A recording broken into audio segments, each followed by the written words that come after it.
उपज्ञानतिमिरान्धस्य ज्ञानञ्जनशलाकया चक्षुरुन्मीलितं येन तस्मै श्रीगुरवे नमः।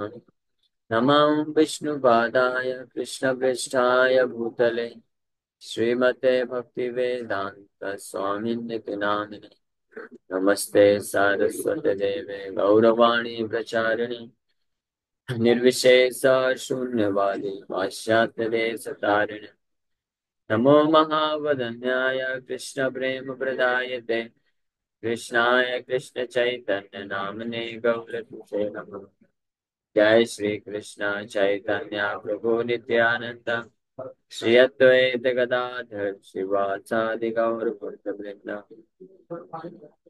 हरे कृष्णा कृष्णा कृष्णा हरे हरे, हरे राम राम राम हरे हरे। हरे कृष्ण। साथी भक्तों का हार्दिक स्वागत है आज के श्री हरिनाम चिंतामणि की चर्चा में। तो हम लोग चर्चा कर रहे हैं श्री हरिनाम चिंतामणि, और इसका 11वां अध्याय, 11वां अध्याय है। तो equating chanting with pious activity, भगवान के नाम के जप को शुभ सकाम कर्म के बराबर समझना। अन्य शुभ कर्मेर सहित नामे का तुल्य ज्ञान, धर्म व्रत त्याग भूतादि सर्व शुभ क्रिया नाम्यम अपि प्रमादः। To consider the chanting of Hare Krishna one of the auspicious ritualistic activities offered in the Vedas as spiritual activities। कर्म कांड समझ में इस प्रकार से हरिदास ठाकुर बड़े विनम्रता पूर्वक ये नौवें नाम 8वां नाम अपराध है। 8वां नौ श्रद्धालु को ये 9वां नाम अपराध, 9th ऑफेंस है हरिनाम जप में। तो सबसे पहले नाम के स्वरूप का वर्णन कर रहे हैं। नाम का स्वरूप जो है भगवान कृष्ण के भांति ही पूर्ण रूप से चिन्मय है और भगवान से अभिन्न है। इसलिए भगवान से अभिन्न होने के नाते भगवान का नाम जो है किसी भी प्रकार के भौतिक विचारधारा के परे। तो कृष्ण प्राप्ति उपेय अधिकार भेद उपाय बहुविध। Lord Krishna's feet are the goal of life. People with different qualifications attain them by different means। भगवान कृष्ण के चरण कमल प्राप्त करना ही एकमात्र अ, लक्ष्य है जीवन का। लेकिन अलग अलग प्रकार के लोग की योग्यता के अनुसार अलग अलग प्रकार के मेथड्स तरीके शास्त्रों में वर्णन किए गए। यही जाने नाम पहले है तब नाम, काम में जड़ बुद्धि कार जात सार देते। तुम्हारा पाइते शास्त्र उपाय कहिला, तुम्हारा पाइते शास्त्र उपाय कहिला, अधिकारा भेदे ताहा नाना विध भैला। O Lord, the scriptures describe different ways to attain you। The different ways exist because people are qualified in different ways। अलग अलग शास्त्रों में अलग अलग तरीके वर्णन किए गए हैं भगवान भगवत प्राप्ति के, और अलग अलग मार्ग दिए हैं अलग अलग प्रकार के लोगों की भिन्न भिन्न प्रकार की योग्यताओं के कारण। कर्म योग ज्ञान योग ध्यान योग सब अलग अलग क्यों दिए हैं इसलिए। द नेचर ऑफ कर्म, other material pass states, the spiritual कर्म। जड़ बुद्धि चन जड़ द्रव्य कलश्रय, तुम्हारा साधन करे समनेर भय। O Lord, material minded people who take shelter of material things and material situations take to your worship out of fear। जड़ बुद्धि जन जड़ द्रव्य कलाश्रय, कालाश्रय तुम्हारा साधन करे समानेर भय। कैसे लोग जो जिनका बुद्धि जड़ बुद्धि है, जड़ बुद्धि मतलब भौतिक जगत के प्रति भौतिक चेतना के द्वारा भौतिक बुद्धि होते हुए भौतिक लाभ प्राप्त करने के लिए जो प्रेरित होते हैं, तो इसलिए वो लोग भौतिक चीजों का, भौतिक परिस्थितियों का आश्रय लेने के कारण आपका पूजा भय के कारण करते हैं, भयभीत होकर के करते हैं। तो भगवान का जो पूजा है वो ये चार स्तर पे किया जाता है: out of fear, out of duty, and out of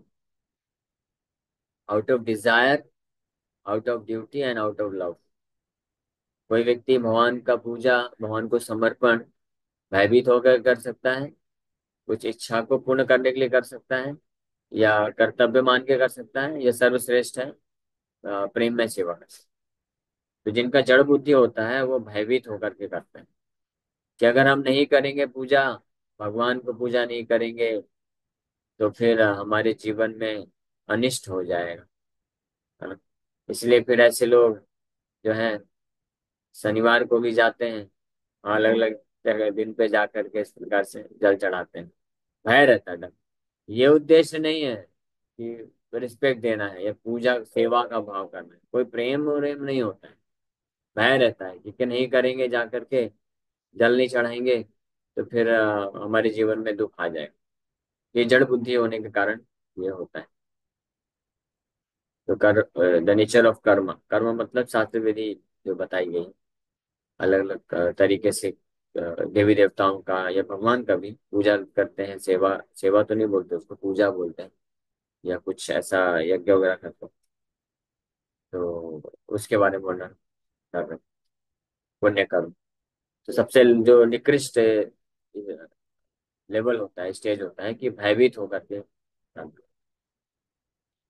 तुमित अभय पद अद्वितीय हरि, तुम्हारा चरण मात्र भवार्णा वेतरी।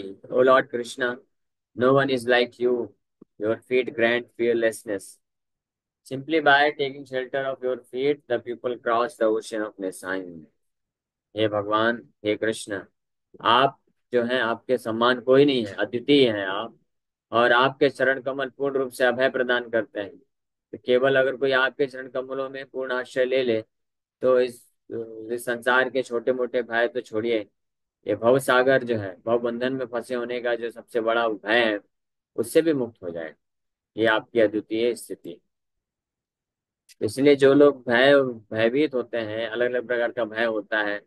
कभी कोई लोग होते हैं वो अपना कुंडली चेक कराते हैं, और ज्योतिष गणना के अनुसार फिर उनको पता चलता है, अरे आप में तो ये वाला दोष है, मंगल का दोष है, शनि का दोष है, या साढ़े साती लगा है। पता नहीं, अलग अलग प्रकार के ऐसे दोष बताए जाते हैं। इसलिए आप इतने रविवार, इतने शनिवार, या इतने सारे बार आपको जा करके इन देवता को जल चढ़ाना होगा, तब आप इससे मुक्त हो पाएंगे। तो ये उन लोगों के लिए है जो इस बात को नहीं जानते हैं कि कृष्ण के चरण कमल पूर्ण रूप से अभय प्रदान करता है। जो भगवान कृष्ण की भक्ति स्वीकार कर लिए, भगवान कृष्ण के भक्त हैं, और पूरी तरह से जानते हैं, तुमित अभय पद अद्वितीय हरि, तुम्हारे चरण मात्र भवार न वेतरी। तो भगवान के चरण कमल पूर्ण रूप से अभय प्रदान करते हैं। ये भौतिक संसार के भव रूपी, भव बंधन रूपी भय से मुक्त कर देते हैं। तो ये छोटे छोटे भय उनके सामने क्या टिकेंगे, ये सब नहीं टिक सकते। इसलिए जो कृष्ण के विशुद्ध भक्त होते हैं, वो कभी भी किसी भी परिस्थिति में किसी अन्य का आश्रय नहीं लेते, तो भगवान कृष्ण के चरण कमलों का ही वंदना करते हैं, नाम जप करते हैं, यही एकमात्र आश्रय लेते हैं। लेकिन जड़ बुद्धि रखने वाले लोग इस संसार में इस प्रकार से अन्य जगह आश्रय लेते हैं अपने आप को भय से मुक्त करने के लिए। तो भयभीत होकर के वो किसी का जो है टेम्परेरी पूजा या सेवा कर सकते हैं, बट वास्तव में कोई उनको प्रेम या कोई ऐसा कर्तव्य की भावना नहीं होती किसी का सेवा या पूजा करने के लिए। सेई पद लाभे जत उपाय सृजीला, जड़ा भावाश्रय सब जदिया होइला। To attain your fate, the material minded people have invented many material means. सो आपके चरण कमलों को प्राप्त करने के लिए, यानी अभय प्राप्त करने के लिए, भय मुक्त होने के लिए, भौतिक बुद्धि रखने वाले लोग अलग अलग प्रकार के तरीके जनरेट किए। इष्ट पुत्र आर्य यज्ञाधिक पुण्य कर्म, स्नान होम दान योगा वर्णाश्रम धर्म, तीर्थ यात्रा व्रत पितृ कर्म ध्यान ज्ञान, देव कर्म तप प्रयाश्चितादि विधान। इष्टपुत्र yajnas pious deeds, ritual bathing, home, charity, योग, वर्णाश्रम धर्म, travel to holy places, vows, अलग अलग प्रकार के व्रत, worship of the pitas, meditation, study, worship of the demigods, austerities and atonement are among the activities they perform।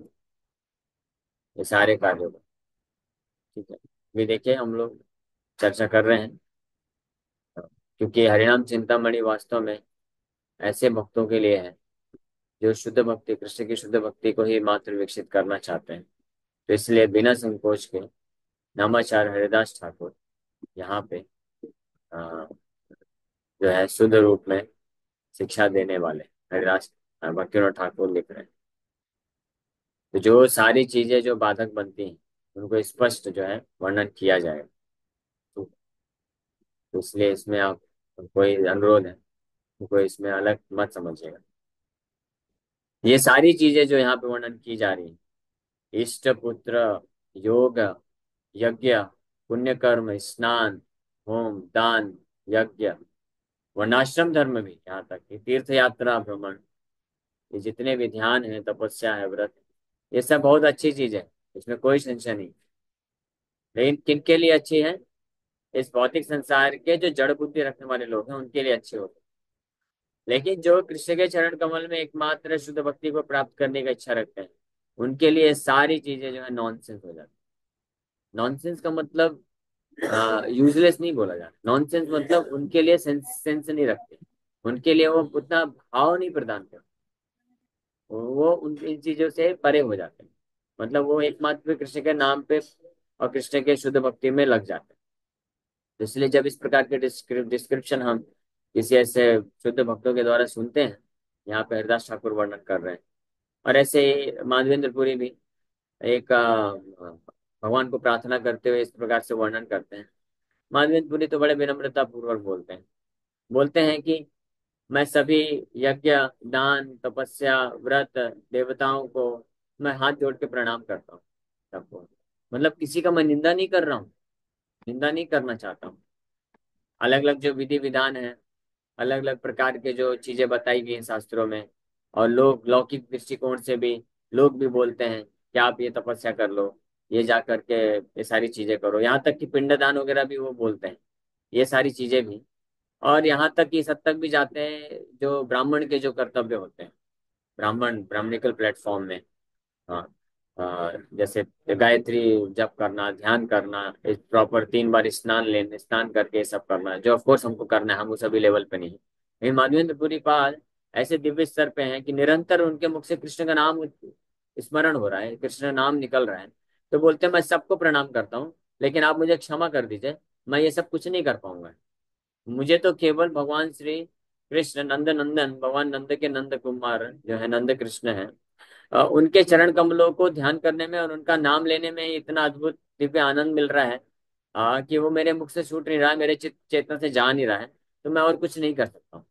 इस प्रकार से वो तो हाथ जोड़ करके सबको माफी मांगते हुए बोल देते हैं कि आप लोग बुरा मत मानिएगा, किसी भी देवताओं को मैं अपमानित नहीं करना चाहता हूँ, सबको मैं प्रणाम करता हूँ, लेकिन मैं आपका पूजा नहीं कर पाऊंगा, मैं ये दान नहीं कर पाऊंगा, मैं ये तपस्या नहीं कर पाऊंगा, या ये यज्ञ नहीं कर पाऊंगा। वर्णाश्रम धर्म में जो अलग अलग धर्म बताए गए हैं, ब्राह्मण क्षत्रिय वैश्य शूद्र ब्रह्मचारी वानप्रस्थ गृहस्थ संन्यास, ये सब के मैं पालन नहीं कर सकता हूँ। मैं केवल एकमात्र भगवान श्री कृष्ण के चरण कमलों का तीव्रता से स्मरण करना चाहता हूँ 24 घंटे, मेरे को फ्री कर दीजिए आप लोग। इस प्रकार से वो विनम्रता पूर्वक बोलते हैं।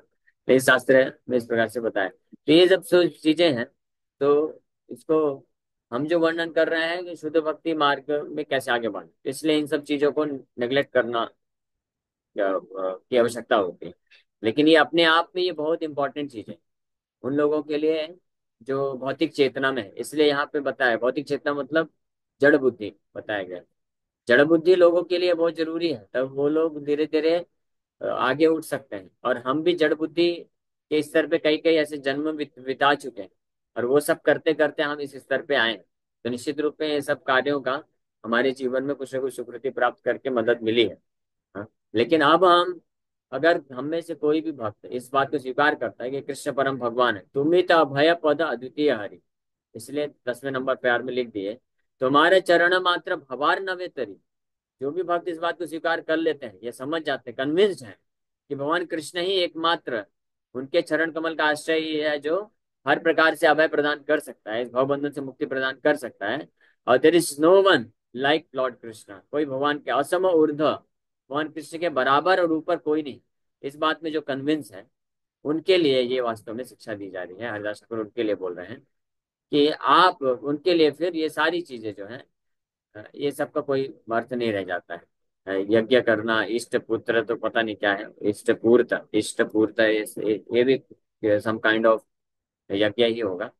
अपायस डेज, अलग अलग प्रकार के पुण्य कर्म, रिचुअल वेदिंग, कि इस स्थान पे जाकर के इतने बार जाकर के स्नान कर लेना, होम, चैरिटी, दान करना, योग, अलग अलग योग। असली योग तो भक्ति योग है, लेकिन कर्म, ज्ञान, ज्ञान वाले योग, वर्णाश्रम धर्म के नियम, तीर्थ, तीर्थ भ्रमण करना, तीर्थ स्थानों में जाकर के भ्रमण करना, वाउज, अलग अलग प्रकार के व्रत ले लेना, संकल्प ले लेना, पितृगणों का पूजा करना, ध्यान करना, वैदिक अध्ययन करना, देवताओं का पूजा करना, तपस्या करना, और प्रायश्चित वगैरह जो करना, ये सारी चीजें परफॉर्म करते हैं कौन करते हैं? जो जड़ बुद्धि लोग होते हैं, जो अपने आप को, जड़ बुद्धि मतलब ऐसा मत समझिए, ये भौतिक तरीके में जो जड़ बुद्धि बोला जाता है संसार में, भौतिक लोग जड़ बुद्धि उन लोगों को बोलते हैं जिनका बुद्धि कम, यानी जो बुद्धि से पैदल होते हैं, सरल भाषा में बोले। लेकिन यहाँ पे जो जड़ बुद्धि का आशय है, जड़ बुद्धि के यहाँ पे आशय ये नहीं है कि जिनके बुद्धि विहीन है। जड़ बुद्धि मतलब बुद्धिमान हो सकते हैं, लेकिन जिनको इस भौतिक संसार से भौतिक लाभ चाहिए, उनको जड़ बुद्धि बोला गया। जड़ मतलब भौतिक, और बुद्धि मतलब बुद्धि। तो भौतिक बुद्धि रखने वाले, यानी भौतिक संसार में जिनको चाहिए, अभी पूर्ण रूप से ये कन्विक्शन नहीं आया है कि हम इस भौतिक संसार में सुखी नहीं रह सकते हैं, पूर्ण रूप से कन्विक्शन नहीं आया है कि कृष्ण ही एकमात्र हमारे परमेश्वर हैं, परम स्वामी हैं, और हमारे जिनके जीवन का लक्ष्य एकमात्र ये नहीं अभी तक निर्धारित हुआ है कि कृष्ण को ही, कृष्ण के ही चरण कमल का आश्रय प्राप्त चाहिए करना है, उन सबको जड़ बुद्धि की कैटेगरी में रखा गया है, जड़ भाव आश्रय बोला गया है, मटेरियली माइंडेड पीपल बोला गया। इसलिए ध्यान रखें, ठीक है, गलत नहीं समझना चाहिए कभी। नहीं तो फिर बोलेंगे कि हमको जड़ बुद्धि बोला जा रहा है, या ऐसे जो इस प्रकार का योग है, यज्ञ कर रहे हैं, हमको जड़ बुद्धि ऐसे कैसे बोल रहे हैं। तो जड़ बुद्धि डेफिनेशन अलग अलग है, ठीक है। जो भौतिक संसार में जो जड़ बुद्धि चर्चा में हम लोग इस्तेमाल करते हैं, ये जड़ बुद्धि बालक है, मतलब जिसको समझाने पे भी समझ में नहीं आता है। हाँ, कोई टीचर किसी बालक को वो बारंबार कोई सब्जेक्ट फॉर्मूला समझाता है, फिर भी नहीं समझ पाता है, तो बोलते हैं जड़ बुद्धि है। तो वो एक अलग चीज है, वो जड़ बुद्धि नहीं बोला जा रहा है। कोई भौतिक संसार में बहुत इंटेलिजेंट हो सकता है, स्मार्ट हो सकता है, और बहुत सज्जन व्यक्ति भी हो सकता है, सज्जन भी है, अच्छा व्यवहार भी है, सब कुछ अच्छा है, सकुशल है, लेकिन केवल अभी भौतिक, अभी उसके जीवन हृदय में इच्छा है कि मुझे भौतिक संसार में से ही कुछ प्राप्त करना है। तो उन सबको जड़ मतलब भौतिक, तो जड़ बुद्धि की कैटेगरी में रखा गया है। तो ऐसे लोगों के लिए ये सारी चीजें इंपॉर्टेंट हो सकती हैं, और ये सब करते हैं वो लोग, लेकिन कृष्ण भक्त नहीं करता है। सकल दिया द्रव्य करिया आश्रय, उपाय स्वरूपे सदा शुभ कर्म है। Taking shelter of this material pious deed, they try to attain their goal. इस प्रकार के पायस शुभ सकाम कर्मों का, शुभ सकाम कर्म बोला जाता है, इसे शुभ बोला गया है ना। ऐसा नहीं कि शुभ नहीं, शुभ है, लेकिन भौतिक शुभ है ना। इसलिए ये कृष्ण के भक्तों के लिए इतना जो है लोभित नहीं करता है, कृष्ण के भक्तों के लिए इतना ज्यादा आकर्षक नहीं होता है। तो इस प्रकार से जड़ बुद्धि रखने वाले लोग इन सब कार्यों का, इन सब प्रकार के धर्म का, जो कि पुण्य है ऑफ कोर्स और अच्छे हैं, तो उनका आश्रय लेते हैं और कार्य करते हैं भौतिक चीजों को प्राप्त करने के लिए। उपाय धैर्य पाय उपेय चरण में, नित्य उपाय छाड़े सिद्धि समागमे. However, by this means they attain only temporary results. They have turned away from true perfection. ये स्पष्ट बात. हालांकि ये सब करने से वो क्या मिलता है उनको? केवल टेम्परेरी रिजल्ट मिलता है. अंतवंत फलम तेषाम यद भवति अल्पमेधसाम भवन्ति अपपश्यता. कौन गीता में स्पष्ट बोले? यामिमां पुष्पितां वाचं प्रबोधन्ति अवपश्यता वेदवादरता पार्था नान्यदस्ति इति वादिना. वेदवादरता पार्था, रता मतलब लगे हुए हैं. वेदवाद, वेदवाद मतलब वैदिक शास्त्रों को अच्छे से पालन करने में लगे हैं. कोई पाप नहीं करते हैं. सब बहुत अच्छे से पूरा हर महीने या हर हफ्ते कुछ ना कुछ नियम कानून व्रत वगैरह लेके रखे हैं, अच्छे से पालन करते हैं. No doubt about it. लेकिन नान्यदस्ति इति वादिना याम इमाम पुष्पिताम वाचा. लेकिन हृदय में भावना क्या है? ये सब जितने भी वैदिक शास्त्र में नियम कानून दिए गए हैं, धर्म रिचुअल हैं, ये सब का उद्देश्य है कि कुछ भौतिक लाभ मिल जाए. That's all. कोई कृष्ण को प्राप्त करना, नारायण को पूजा करना, सेवा करना, भक्ति प्राप्त करना, ये सब उद्देश्य है वो के परे रहता है. तो ऐसे लोग को जड़ बुद्धि बोला गया है ना.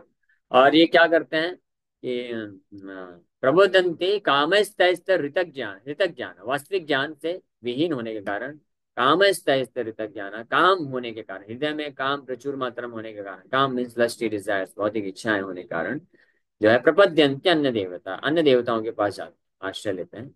कामस्तैस्त ऋतक ज्ञान प्रपद्यंते अन्य देवता अंतवंतु फलम तेषाम यद भवति अल्पमेधसाम. अल्पमेध बोला गया है, कम बुद्धिमान बोला गया है, लेकिन बुद्धिमान बोला गया, कल कम बुद्धिमान बोला गया. हाँ, तो है. तो जो भौतिक लाभ है वो क्या है? अंतवंत फलम तेषाम. वो अंतवंत, अंत हो जाएगा. कोई भौतिक लाभ प्राप्त करेगा तो उसका अंत हो जाएगा. तो फिर क्या फायदा? जो बुद्धिमान लोग होते हैं वो इसमें समझ जाते हैं. तो ये लोग जो होते हैं ऐसे टेम्परेरी रिजल्ट को प्राप्त करने के लिए इस सब में लगे रहते हैं पूरी तरीके से, पूरा हृदय दे के लगते हैं, पूरा बहुत सीरियस होकर के ये सब कार्य करते हैं. But they have turned away from true perfection. वास्तविक सिद्धि से वास्तव में लेकिन ये लोग पूरी तरह से 360 डिग्री घूमे हुए हैं. 180 डिग्री बोले, उल्टा घूमे हुए हैं. वास्तविक जो सिद्धि है भगवान कृष्ण के चरण कमलों में प्रेम प्राप्त करना, इससे कोसों दूर चले जाते हैं. पूर्णानंद लाभ सर्व सिद्धि सार जीवेरा उपेता सुना सारा सारात सार. Now please hear about the best of all goals. The goal that brings perfection, that brings spiritual bliss. अब बोल रहे हैं कि अब आप लोग सुनिए कि सभी सभी जीवन के सभी लक्ष्यों का सर्वश्रेष्ठ लक्ष्य क्या है, उसके बारे में सुनिए. और ऐसा लक्ष्य, ऐसा गोल, ऐसी गति जो हर प्रकार की सिद्धि और हर प्रकार के आध्यात्मिक आनंद को प्रदान करते हैं. तस्यैव हेतो प्रयतेत कोविदा. उसके लिए ही जो कोविद बुद्धिमान होते हैं, वास्तविक बुद्धिमान होते हैं, जिनकी बुद्धि जड़ बुद्धि नहीं होती है, वो उसके लिए कार्य करता है. ठीक है. ये हम लोग कल चालू करेंगे. शुभ कर्म उपाय auspicious pious deeds as the way to attain the goal of man. तो जड़ द्रव्य काल है निरानंदमय कुशल जीवेरतः कर्म सिद्धि. इसलिए जड़ द्रव्य को प्राप्त करने के लिए जड़ बुद्धि जो होते हैं वो इस प्रकार के चीजों का आश्रय लेते हैं. बट शुद्धनाम को जो प्राप्त करना चाहते हैं उनको इन सबको त्यागना होता है. इस भावना से मुक्त होना पड़ेगा. क्योंकि जब तक ये जो भावना रहेगी इन धार्मिक कार्य कर्तव्यों को, वर व्रत को, तो कई बार भक्ति मार्ग में आने के बाद भी जड़ बुद्धि होने के कारण हरिनाम जब भी उसी भावना से ही व्यक्ति करता है. हरे कृष्ण जब तो करेगा लेकिन भावना वही रहेगी कि इससे कुछ ना कुछ भौतिक लाभ, सुख संपत्ति, शांति, सुख शांति ये सब प्राप्त हो जाए. और ये बहुत बड़ी बाधक है. ये नौमा नाम अपराध हो जाता है. और ये जो है व्यक्ति को रोक के रखता है भगवान के प्रति शुद्ध प्रेम, वास्तविक जो नाम का लाभ है प्राप्त करने के लिए. इसलिए इसलिए साधन परिवर्तन करने मात्र से कोई खास फर्क नहीं पड़ेगा. साधन को करने के लिए जो बुद्धि है वो जड़ बुद्धि से या चिन्मय बुद्धि या आध्यात्मिक बुद्धि तक प्रवेश करना पड़ेगा. तब हम वास्तविक लाभ उठा पाएंगे, हरिनाम जप करने का, शुद्ध नाम को प्राप्त कर पाएंगे. Okay, thank you very much. यहीं पे विराम करेंगे. किसी भक्त का कोई प्रश्न है तो पूछ सकते. हरे कृष्ण. बताया जड़ बुद्धि बालक। तो प्रभु जी, जो जड़ बुद्धि बच्चे होते हैं उनको कैसे सुधारा जाए? हरे कृष्णा। हम सब जो है जड़ बुद्धि बालक, संसार में आकर के जो केवल और केवल भौतिक लाभ प्राप्त करना चाहते हैं, ये हमारी जड़ बुद्धि है। जड़ मतलब भौतिक, बुद्धि मतलब बुद्धि। तो भौतिक बुद्धि, भौतिक लाभ प्राप्त करने की जो इच्छा रखते हैं, वो जड़ बुद्धि कहलाते हैं। उनको इस प्रकार से भगवत गीता, भागवतम, और सबसे विशेष रूप से जो गीता भागवत के सिद्धांत में कन्विंस हो गए, यानी समझ समझ चुके हैं कि कृष्ण एकमात्र परम भगवान है, उनको हरिनाम चिंतामणि ग्रंथ को अच्छे से सुनना चाहिए। तब जड़ बुद्धि से हम आध्यात्मिक बुद्धि तक पहुंच पाएंगे। ठीक है। ओके। जी, हरे कृष्ण प्रभु जी। हरे कृष्ण। यस, रीता सिंह माता जी। हरे कृष्णा प्रभु जी, प्रणाम। हरे कृष्ण। प्रभु जी, जैसे आपने अभी बताया कि हमें नाम जप करना चाहिए एकदम शुद्ध, हाँ। प्रभु जी, जैसे कि नाम जप तो करते हैं पर मन में कभी बहुत जैसे डिस्टर्ब रहता है मन, तो नाम जप तो चलता है प्रभु जी, पर जो वो डिस्टर्ब है मन, वही बार बार दिमाग में बैठा रहता है। तो प्रभु जी, ये भी अपराध है? यस, अपराध तो है, लेकिन भगवान बहुत दयालु हैं। हम अचानक से एकाएक तो नाम अपराध से नहीं मुक्त हो सकते, लेकिन प्रोसेस दिया गया, तो ये अपराध कहलाता है। किंतु आदराद अनुदिनम, अगर हम भगवान का नाम जप करते हैं बिना फोकस के, तो दैट इज एक्चुअली ऑफेंस, क्योंकि हम अटेंशन नहीं दे रहे हैं। हाँ, लेकिन इसका सोल्यूशन ये नहीं है कि नाम जप करना छोड़ दे, अपराध हो रहा है, नहीं। भगवान का आदेश है कि आप अपराध कर रहे हो ना, लेकिन फिर भी नाम जप करो। तो उस आदेश को पालन करते हुए साथ ही साथ में अपने आप को बचाने का प्रयास करना। तो जब हम वैष्णव के माध्यम से सुनते हैं, शिक्षा प्राप्त करेंगे, तो धीरे धीरे, इसलिए श्रवण बहुत जरूरी है। गीता भागवत की शिक्षा को सुनना बहुत जरूरी है, ताकि हमारी ये जो हम जो अपराध करने की जो टेंडेंसी है, विचलित होता है मन भगवान के नाम से अन्यत्र, या भगवान की भक्ति, शुद्ध भक्ति योग से। तो बार बार श्रवण करने से हमारी वास्तविक शुद्ध बुद्धि बुद्धि विकसित होगी कि हाँ, नहीं नहीं, मुझे नाम जप करना है, भगवान का सेवा करना है, श्रवण करना है, किस भाव में करना है कि भगवान के चरण कमलों में ही केवल शुद्ध प्रेम प्राप्त करना है। ये सारी भौतिक चीजें टेम्परेरी है, अनित्य है। और ये अगर अनित्य भी है, टेम्परेरी भी है, मुझे मिल भी जाएंगे, तब भी मैं वास्तविक रूप में सुख नहीं प्राप्त कर सकता हूँ। तो मैं इन सब की चीज के पीछे क्यों भ्रमित हो जाऊं? मैं शुद्ध रूप से केवल कृष्ण का सेवा प्राप्त करने के उद्देश्य से मैं भगवान का आश्रय लूं। तो ये नित्य रूप से श्रवण करते रहना चाहिए और प्रयास करते रहना चाहिए। धीरे धीरे भगवान की कृपा से हम नामापराध से बचते हुए शुद्ध नाम तक पहुंच जाएंगे। हरे कृष्णा प्रभु जी, प्रणाम। यस, रेवती जीवन प्रभु। हरे कृष्णा, धनुष प्रणाम प्रभु। हरे कृष्ण। तो प्रभु जी, श्लोक क्रमांक 12 और 13 में कुछ दिया है, यज्ञ, पुण्य कर्म, धार्मिक स्नान, वर्णाश्रम धर्म, पवित्र धामों की यात्रा। लेकिन उसके बाद 14 में इसमें बताया है कि पुण्य कर्मों का आश्रय ग्रहण करके आप लक्ष्य की प्राप्ति करना चाहते हैं, लेकिन आप नहीं कर पाते। तो प्रभु जी, हम तो यात्रा करते हैं, यज्ञ भी करते हैं, धार्मिक स्नान भी करते हैं, तो फिर ये कैसा देखा जाएगा प्रभु? यज्ञ भी करते हैं, कैसा यज्ञ?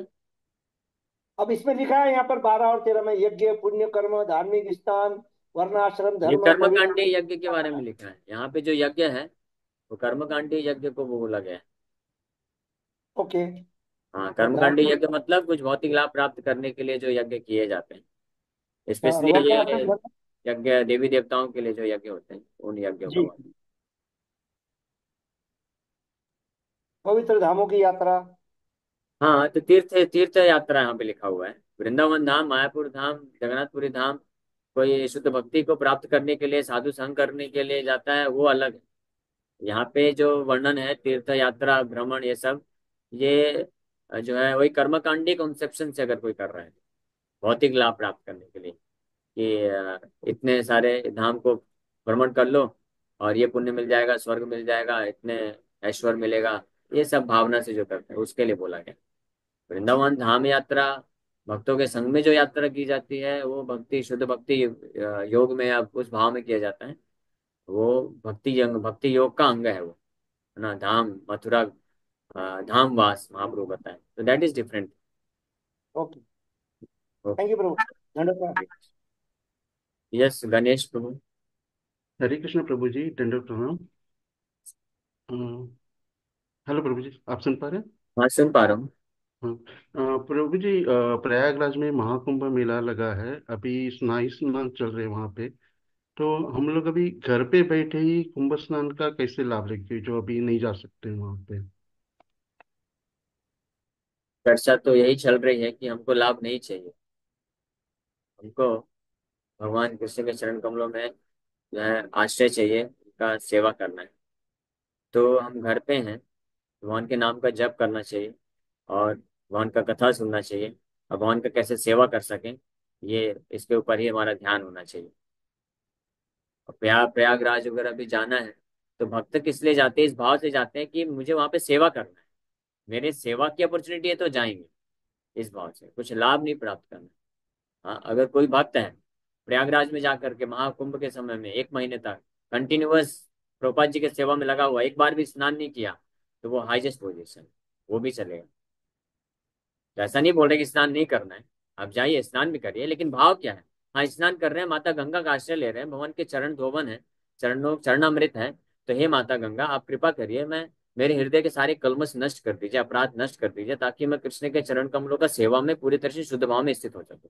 ये हमेशा भाव रखना चाहिए, कभी भौतिक लाभ उसके बारे में नहीं सोचना चाहिए। धन्यवाद प्रभु जी। यस, आरती साहू माता जी। जी प्रभु जी, हरे कृष्णा। हरे कृष्ण।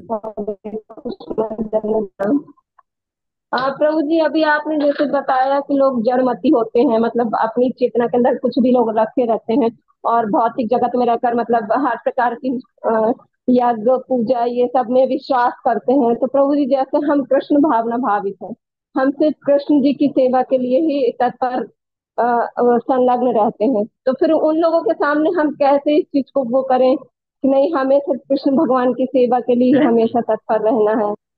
उन लोगों के सामने नहीं करना है, अपने, हमारा जो भगवान कृष्ण के चरण कमलों में शुद्ध भाव भक्ति या सेवा प्राप्त करने की जो इच्छा है, वो हमेशा गुप्त रखना है, हृदय को कभी सामने किसी के प्रकट नहीं करना है।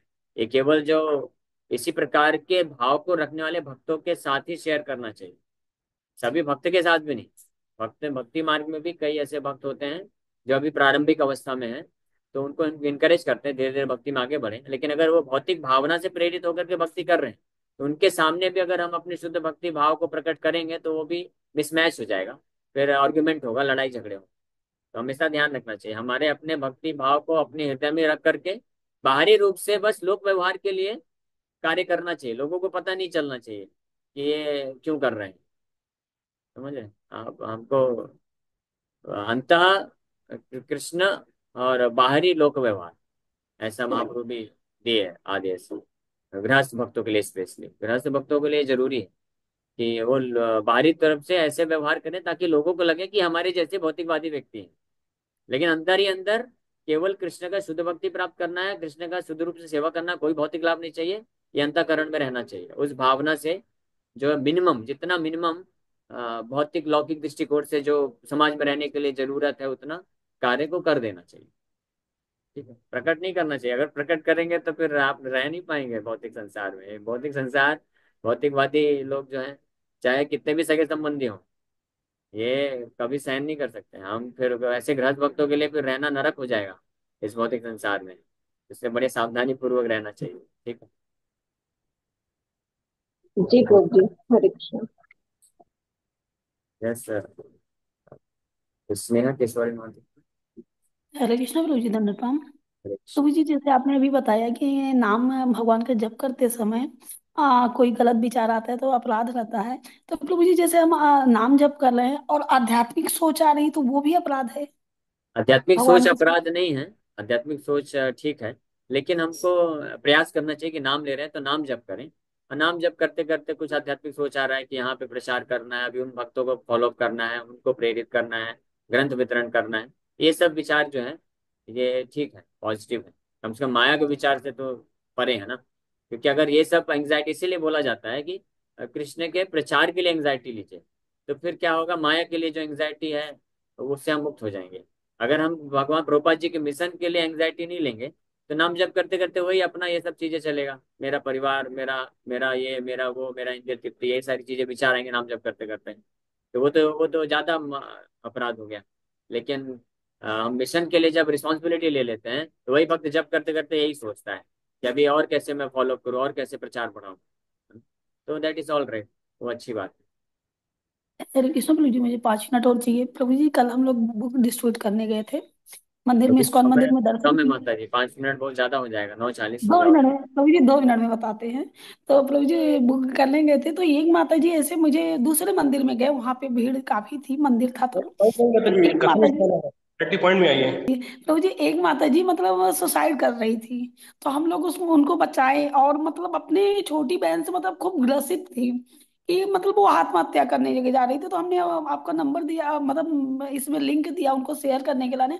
और अपने ग्रुप में तो यही कल माइंड चलता रह गया पूरी रात, मतलब प्रभु जी ऐसा, मतलब तो उसी लिए पूछे कि वो अच्छा ठीक है। मतलब। तो एंजाइटी ठीक है लोगों को बचाने के लिए, लेकिन वो भी इतना मात्रा में होना चाहिए कि हमारा साधन डिस्टर्ब नहीं होना चाहिए, हमारा साधन परफेक्ट चलना चाहिए। हम अपनी तरफ से हमको लोगों को बचाने का पूरा प्रयास करना चाहिए। जो बचने के लिए तैयार है अच्छी बात है, नहीं बच रहे तो अभी हम क्या कर सकते हैं।